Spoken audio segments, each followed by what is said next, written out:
Hello, I am Henriette Dybkjær from MDC. Welcome to this special edition TITBIT with a lot of stuff on the menu. TITBIT is a couple of times a week.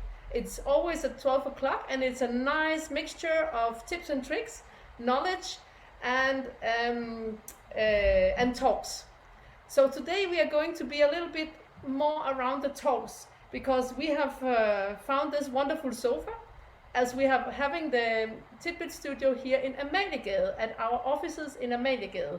So when Thomas Hechmann, who is our guest in the studio today, is done with his presentation, he will join me here in the sofa, because right now he's in the meeting room next door. Thomas, let's have a toast for our wonderful TITBIT today. Cheers. Cheers. Cheers.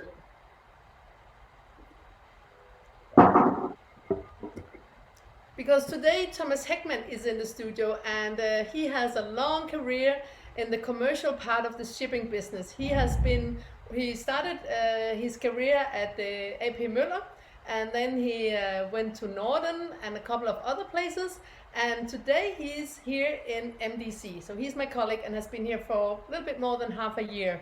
So Thomas, I will pass over the floor to you, as we are going to talk about habits and why 50% of Danish companies are not innovative. And prepare yourself, because I'm gonna ask you afterwards if MDC is innovative. So let's get started, Thomas.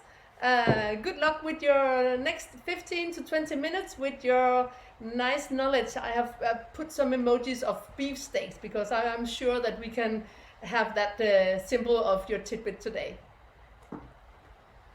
Thomas, you're coming up in the big window now. Yes. Thank you very much. And hi to everyone. My name is Thomas, as Henriette mentioned. And I'd like to start out by saying that I have actually facilitated quite a lot of motivational talks and lectures about this topic. I usually do it in real life.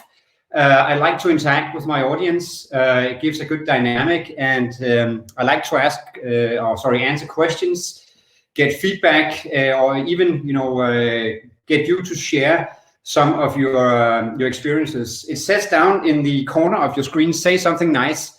It doesn't have to be nice. If you disagree with me, or if you have any comments, I urge you to share it. We have a Q&A session later, as Henriette said, and in order to make this a lot more than just a monologue from my side, please share your thoughts, questions, ideas afterwards, so we can have something to talk about. I would love that, and this would make this a lot more interesting for me as well, instead of just talking to my own reflection, which is what I can see now.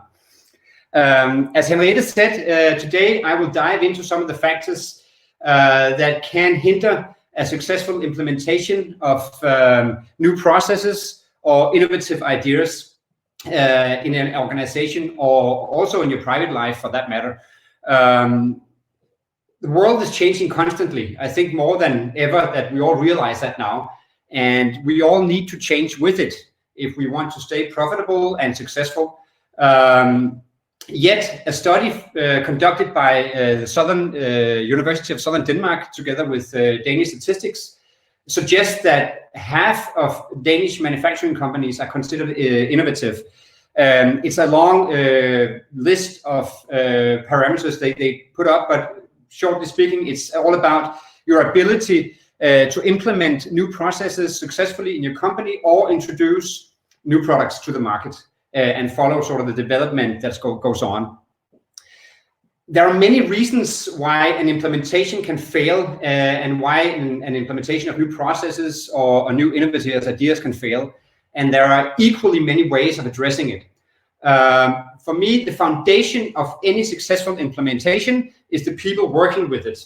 And to a great extent, their motivation for doing things differently than what they're used to. So let's start there. I think we have all heard that it's not uncommon that we act unconsciously. We take a lot of decisions based on habits without thinking about it. And that's no news to any of us. What might come as a surprise to some of you might have heard it, is that actually 90 to 95% of the decisions we take on a daily basis is based on unconscious decisions, based on habits. We don't think about it. And this fact is actually not very scary. It's quite clever that our brain works that way, because we take thousands of decisions every day, and we cannot consciously take a decision for everything we have to do, whether or not we're going to take a shirt or a polo, or we're going to take this pasta or that pasta, or whatever we do. So the way our brain works preserve energy for when we have to decide something really important, and this is quite clever. However, what may surprise a lot of you, and to a great extent myself as well, is that our brain controls a lot more than we actually think. That means that even when we think that we sit down and take a conscious decision about a specific task or a certain assignment that we're giving, and giving it thought and thought processes, our brain controls a lot more what we are inclined to pick or do or choose. And I'll share you an interesting study. The Johns Hopkins University, they made a study in 2016 where their neuroscientists, they wanted to demonstrate how we react on something associated with a past reward. What does that mean? That means that if we have experienced a certain pattern and or done something which has resulted in something nice, either that we obtained the goal or we got a reward. How does that affect our future decisions on similar problems or situations? And the result suggests that we have a lot less self-control than we might actually think. The study was very simple. They asked participants to find red and green figures on a computer screen with a whole bunch of colors. Whenever they found a red figure, they received $1.50 cash. Whenever they found a green color, they received 25 cents. And they tested it throughout the day, and the participants, they were rewarded whenever they found a color according to the test. The following day, they changed the task for the participants. They were then asked to find certain shapes. Color no longer mattered, and there were no reward involved. What the study showed was that whenever the participants came across a red figure, irrespective of the figure they were actually instructed to find, they paused and they focused on this red figure. And it was measured that their dopamine level rose. Dopamine is a proven brain chemical that is induced by our brain into our system whenever we receive a reward or experience something nice. So it's a very nice feeling that we get for getting dopamine. So it's a way of sort of it's a brain's way of rewarding you. So this was registered that whenever the participants, they saw a red figure, the dopamine level rose, and they paused and got distracted. At the end of the day, the participant, they solved the second task, but they did it a lot slower because they were distracted by the color scheme that they had been focused on the day before, even though they knew that there were no reward involved and their task of the day had nothing to do with colors. So what does this tell you? It tells you that that your brain rewards you on past reward association. So even though you know that it's not part of the test, it distracts you, and you are inclined to pick the red figures despite the fact that it's not part of your task, because you've done it before and you've been rewarded and it's been a nice experience. This sort of habit pattern was created in one day only. The study was 2 days, and the first day, as I told you, and this goes to show that your brain is extremely fast at creating patterns and habits on how it would like you to react in future situations. So if you imagine that it's actually physically impacted the participants of this test with a habit that was only 1 day old, imagine what your brain does to you when you want to change habits that's been manifested in you for years and years and years. This is extremely, extremely difficult. And I'd like to try and demonstrate with a little model. So if we try to illustrate this in here is unknown territory. This is now where you are. And let's do it green. Over here you have a certain goal that you want to reach. You have no experience or idea how you're going to solve this problem. So we're starting from now, we're moving into unknown territory. And we are navigating the best we can, not always successfully. We might take 2 steps forward, 1 step back, get back on the right track. Eventually, we reach our goal. We have completed the task, maybe not in the best way possible, but at least we got there, and we are now where we want to be. See, the next time we are faced with a similar situation, our brain will react in a way where, of course, we are able to learn from past mistakes. So in order to reach a similar goal, we will use what we have learned from the first experience. However, it might be slightly more sort of the mistake we made here. We skipped that. We've learned our lesson. But we sort of move towards the goal. And again, we reach the goal. Our brain teaches us that this is a good way you're reacting. Whatever you're doing something right, and you get some dopamine over here. You've reached your goal, you've obtained what you wanted. And this goes on and on and on for years and years and years. This is how we work. And basically, we don't all every day consider whether or not a certain way of solving a task is the best way of doing it. But we know that we're going to get there in the end. And we are learning from past mistakes. So it's getting better and better. See, this is creating a brain habit or pattern of way of creating this task. See, this whole talk is about why it's so difficult to implement new ideas and new way of doing things. See, let's say now that you have a study in a company and you go through your processes and say, can we optimize? Can we do something better? So again, we are here now. We want to reach a certain goal. So you start and analyze on various parameters. Can we do things better? Can we get better IT systems? Are there external factors that we can improve on, so forth and so on? So instead of doing it this way, now on, we want to do it this way. So we save time, we save money, we optimize, we implement new processes, we want to do better, we want to improve. See, the problem here, is that for people standing here, being told that now this is the way you have to go about the issues that you have to solve and the issues and the problems, everything in your brain fights against this. There is no dopamine introduced by doing it this way. So it's extremely difficult. And I think to come with a little example, I think we've all experienced in companies that we are introducing a new IT system to eliminate various Excel sheets and Word documents that people are saving on their own computer and so forth and so on. We want to streamline, we want to optimize, we want to do better, we want to innovate. How many people just instantly react and say, that's a good idea, we can see that. And even though we can see it, there's no debate really here, there's no argument that going a straight line to solve a problem is a lot better, it's a lot more time consuming, it's time saving than going the long way.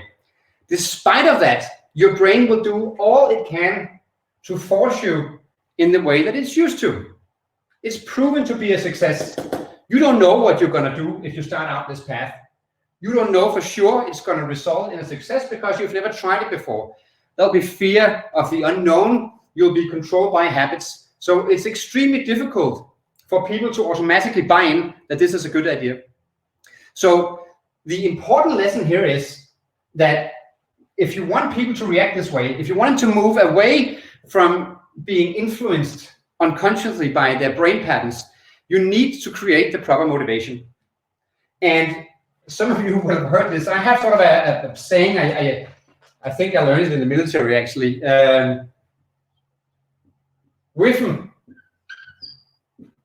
some of you might know it. It stands for, what's in it for me? What do I gain? If I am to do something differently that I'm used to, what do I gain for doing so? Just being told that it's a good idea for somebody I don't know, or it's a new system, or the company wants to improve, sorry, it's not enough. If you want people, and again, people is the foundation of any successful implementation. If you want people to react on this, you need to give them the ability to visualize a future success. They need to know, if you do this, what's in it for me? If you do this, this will be the reward. And the reward can be extremely difficult from person to person and individual to individual. That needs to be sort of the company's task, the manager's task to know what motivates my employees. That could be more money, it could be more spare time, it could be more time to do some of the tasks that really interest me instead of doing tasks that doesn't really interest me. So how do we come about that? I mean, too often I see companies that have the right mindset. They want to innovate, they want to change their processes, they create new vision, mission, goals, and most organizations today are extremely sharp and professional in communicating this externally. Who are we as a company? What is it we want to achieve? Most of them also very good at communicating internally. But way too often I see an issue with the company translating this into personal benefits for the individuals in the organization. Because honestly, are we sure that our employees are really that interested in our vision and mission statements? I mean, honestly, most people can't probably tell you what mission or vision the company they're working for, what it is. They have an idea, of course, and what you produce. But honestly speaking, you need to create a personal goal in order to create the personal motivation for people to change the way they act. Otherwise, the implementation is a big risk of it failing. So it's really, and this goes, you could say, both professionally, but definitely also privately. If you have something you would like to achieve, you've got to ask yourself, what do I gain from starting a new process? What do I gain from moving into unknown territory? And so my one take in this very short presentation on a huge and very important topic is that as an organization, you need to be a lot better to translate your vision, your missions, your company goals into private and individual benefits for the employees and for the people who are working with this new process, this new implementation of an innovative idea. If you are not able to translate a certain vision or mission into benefits for your employees, then I would suggest that you rethink your strategy into something that can include that element. Because otherwise, people that needs to work with this mission, vision, and these goals will simply not be motivated for doing so. And then you will probably end up in the sad statistics that says that 70% of all implementation processes of new ideas, they fail. And my argument is that the majority of the reason why these fail is that the people that are supposed to implement the ideas, however good they are, simply aren't motivated, because they are extremely influenced by our habits and our brain patterns, doing what we used to, what we feel safe about, what we know will be a success. So we need to be motivated in order to change that into trying something new, being willing to risk what we know into the unknown. And that is the conclusion on my one advice on this extremely important topic. Speaking about motivation, that's also a completely different story, which I shall have to a bit about in this show. But I hope that this has inspired you, and please share your thoughts, questions, comments. If you experience something yourself with a implementation process or new ideas, let us know. Thank you, Thomas. Ta-da. Good. I'm closing down your screen now, Thomas, and you'll come and join me here in the coach. So thank you so much, Thomas, for your presentation. This is really fun, because this was just something we did as an improvisation 20 minutes before going to starting up this TITBIT. Hi, Thomas. Hi, Mette. Welcome back in the office. Thank you very from much. the meeting room. So this is just one of the things that I think we're good at MDC, just improvising and doing things as we think them, and just, I mean, we might Breaking habits. Breaking habits, Yeah. yeah. And that was also why we thought it would be great to be here in Amalie instead of having the usual TITBIT setup. And yes, so Thomas, I enjoyed a lot your presentation, and I do agree with you. So what do you think about what do you think, are we innovative in MDC now where we're doing something like that? Is that innovation? It's a very good question. I think we are basically forced into being innovative because our partners, they are extremely innovative. It's basically we react on our members' ideas, and basically being sort of a non-profit organization, we are probably more inclined to play a little. We don't have as much to lose. And we can allow ourselves to try something new and fail without risking a company or people involved. So it makes it a bit easier for us than in a private organization, I would say. We're not in the stock exchange. No, we're not listed. But then while you were having your speech, Thomas, I was thinking about companies like Tesla, Apple, which are very considered very innovative companies, and indeed also with very committed employees. Yes. So what do you think their secret is? But I think that, and it's a very good question, because I think this whole thing I presented in here, it's not really rocket science. No. But I think many organizations are too involved in sort of high level innovation when it comes to visions, missions, goals, and they really forget what it's all about, the people who works with it. If you look at organizations like Tesla and Apple, they are creating environments that are extremely nice to work with for the individual. There's no doubt that they do this to get the best out of the employees, but it's a win-win situation. They get the best out of the employees, they want to be there, they want to stay there, and I think they're doing all they can to sort of break this whole work-life environment and making sure that people are working with something that interests them, because then you get most out of people, and allowing them then to play with ideas and play around will also eliminate the fear of the unknown, which I think is one of the greatest barrier of trying something new, is that we all know what we have. It's going to deliver our monthly paycheck. If we're told to do something new, how will I do? Am I able to solve this new? Am I able to work with this new system? Will I be able to learn this? There's all these things in our brain that sort of forces us back to things that makes us feel safe. I think that companies like Apple and Tesla, they have a very strong vision, and they are very, like, it's not just about a product, or it's a changing the world.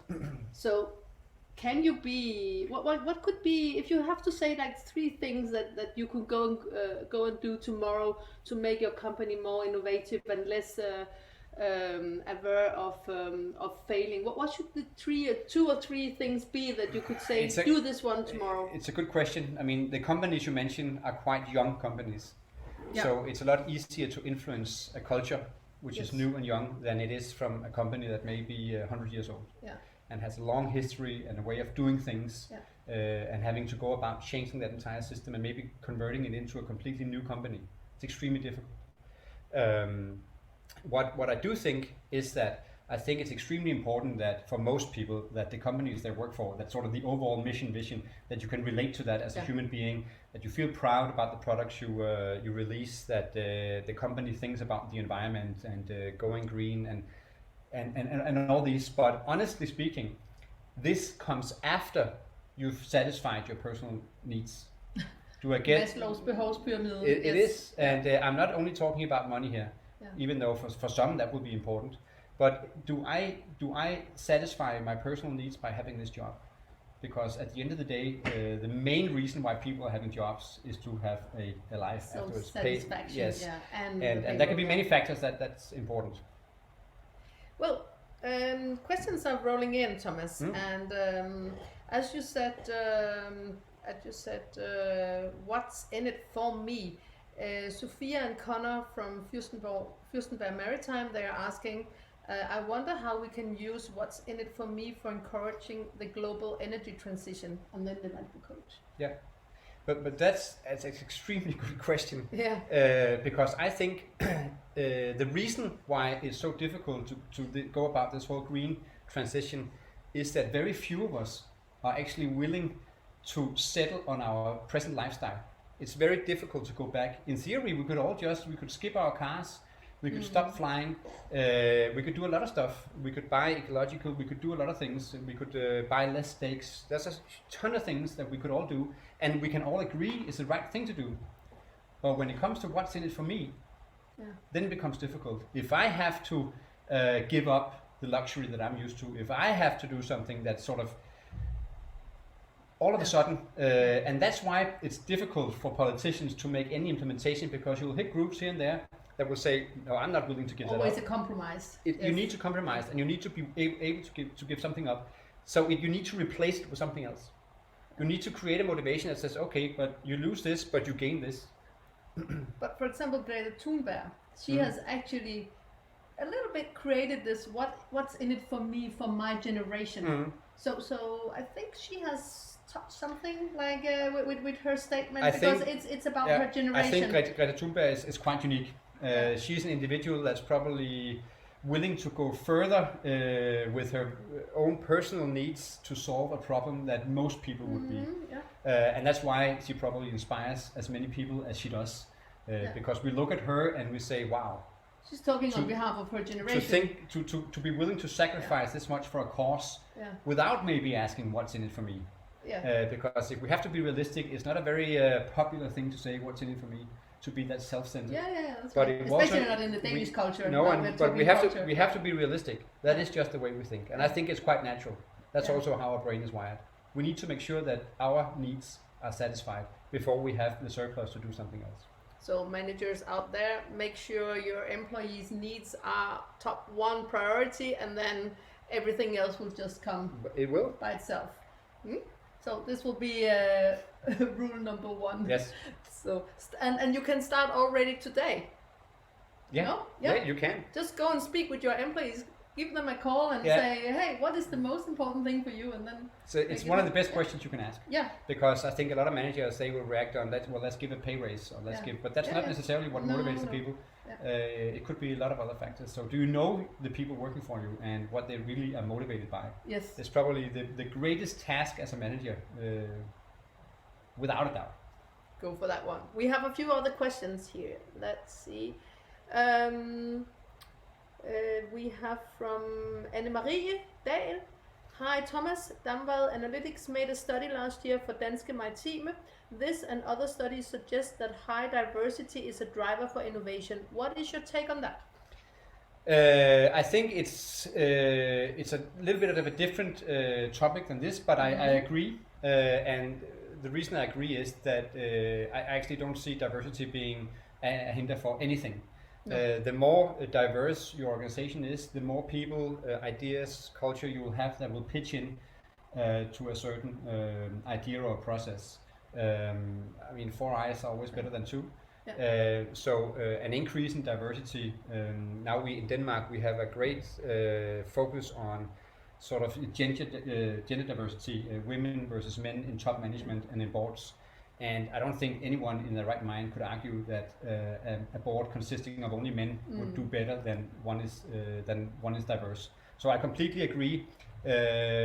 Slightly different topic though, because it's not motivation driven, but I completely agree.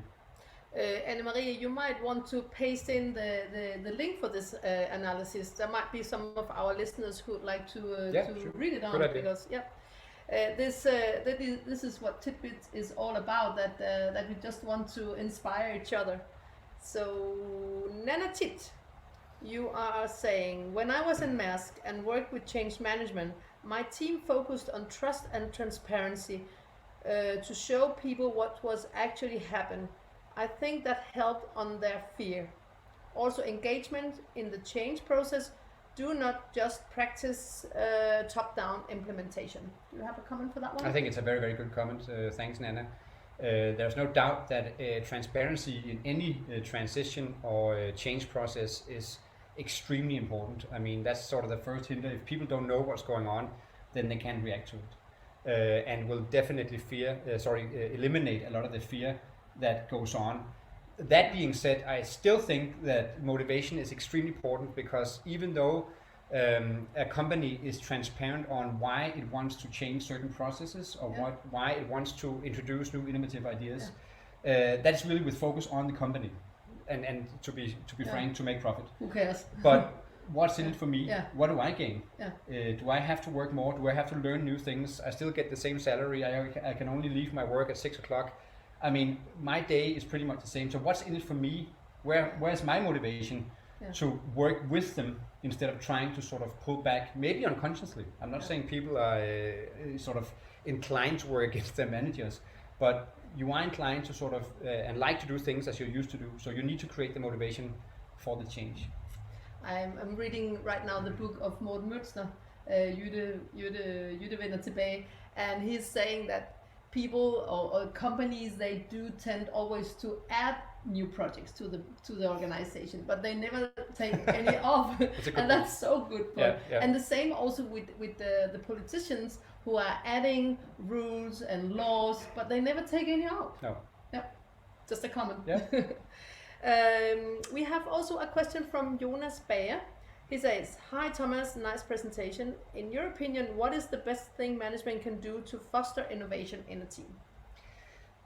Well, I think that to delegate responsibility in the right places, and this basically ties well into the fact about having diverse teams. In the old days, when you created a sales team, you basically had copies of one another, sitting, all being extroverts, all liking sort of the same thing. So whenever they needed to make analysis on their work, they didn't really like it.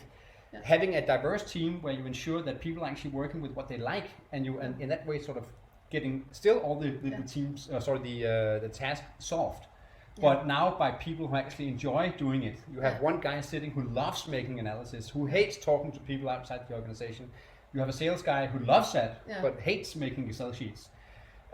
If you are, as a manager or a managing part of the company, are so well in tune with who likes to do what, and what are your preferences, then you will do a lot better at delegating tasks and let people doing what they're good at and what they like.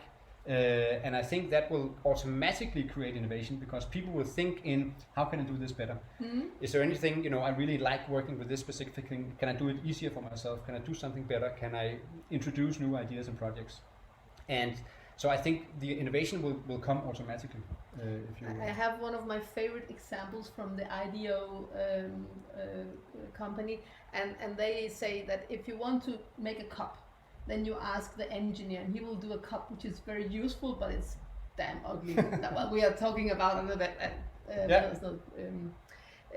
And then you ask the designer, she'll do a beautiful cup, but you can't really, you will burn your hands and so on. Then you'll ask the lawyer, and he will do a cup which can't break. You will not burn your lips, because that's his focus. And so you could go on with the different ways of thinking or preferences. Yeah. So the perfect cup, how is that created? It's created out of a team where you have all these different minds and passions and what they care for. It's a very good picture. You like that one? I like it. That's also one of my favorite examples. Yeah. It's a very good example. Thomas, time is flying. It's more than half an hour of TITBIT. People will be late for getting back to their job, to their work. Well, I presume a lot of you are working from home, as we are here in MDC, so it's quite unique that we today But of course still having only 30-minute lunch break. Yes. Goes without saying. Yes. But I hope you got some useful knowledge. I did. Thank you very much for sharing your questions and ideas. Yes. I hope you enjoyed it. Thanks for the report, Anne-Marie. I hope also that can be useful for some of you. And Lene, our colleague, she has put up the link if you want to sign up for the TITBITs next week. That will be, we will have not less than 3 TITBITs next week, because this week we had to postpone the TITBIT of tomorrow. So it's the unique week only with Thomas in the TITBIT studio, this one. But do have a look in there and sign up for future TITBITs. And I don't know if you're aware about it, but we actually do have a library where we have all the old tidbits, and that's on the tidbit page. Lena, you might also want to put that one up, so people can go and see something about scrubbers, maritime drones, analysis from BIMCO, and talks with cruise captains and so on. We have a huge library there. So again, enjoy the rest of your day. Sun is shining, at least here in Copenhagen. Thanks, Thomas, for joining us, You're welcome. and see you next week, everyone. Bye. Ciao.